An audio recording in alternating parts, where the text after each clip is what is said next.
It started like any normal day. No signs, no warnings, no reason to believe anything was wrong.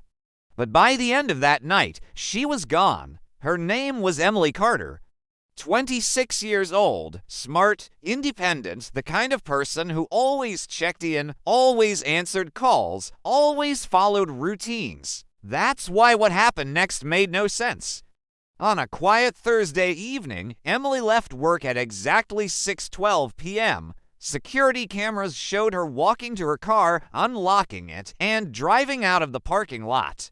Nothing unusual, nothing suspicious, but she never made it home. At first, her family thought maybe she stopped somewhere.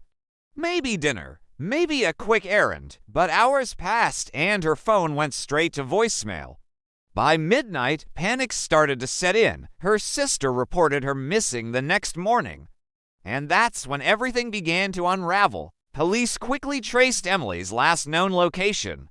Her car was found abandoned just 15 miles from her home, parked on the side of a quiet road. Doors locked, no signs of struggle, no broken glass. But inside the car something felt off. Her phone was gone. Her bag was still there, keys missing. It was as if she had stepped out and vanished into thin air. Detectives reviewed nearby surveillance footage. At 6:47 p.m., her car was seen turning onto a less traveled road, a route she never normally took. That was the first red flag. Why would she go that way? Then came the second. A witness reported seeing a second vehicle behind her, a dark SUV following closely, but here's where things got strange. No other cameras picked up that SUV again. It was there and then it wasn't. As the search intensified, volunteers combed through fields, forests, and nearby areas.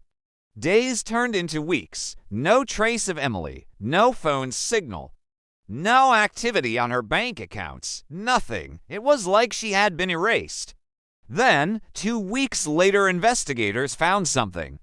Not far from where her car was discovered, a single item, a necklace. It belonged to Emily. Her family confirmed it instantly, and suddenly the case changed. Because this meant one thing: she didn't just disappear. Something happened out there. Police expanded the search radius. Drones scanned the area. Dogs tracked scents. But every lead went cold until a new clue surfaced. A man came forward.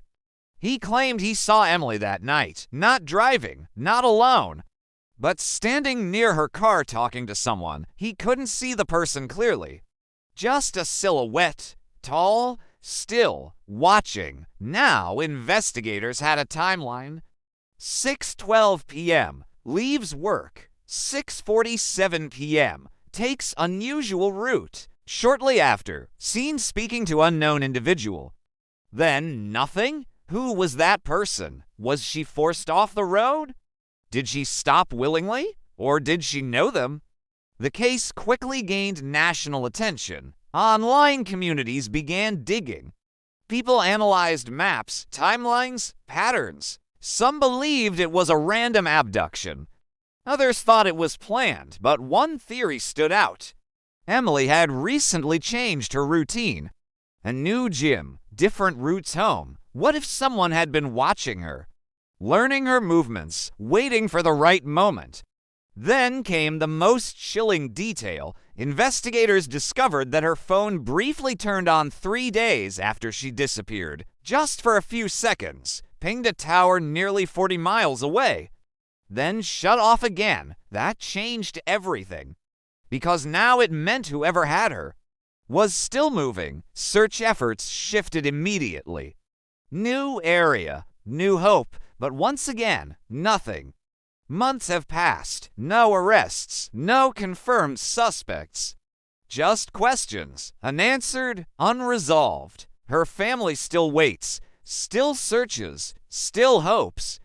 Because cases like this don't just disappear. They linger, they haunt.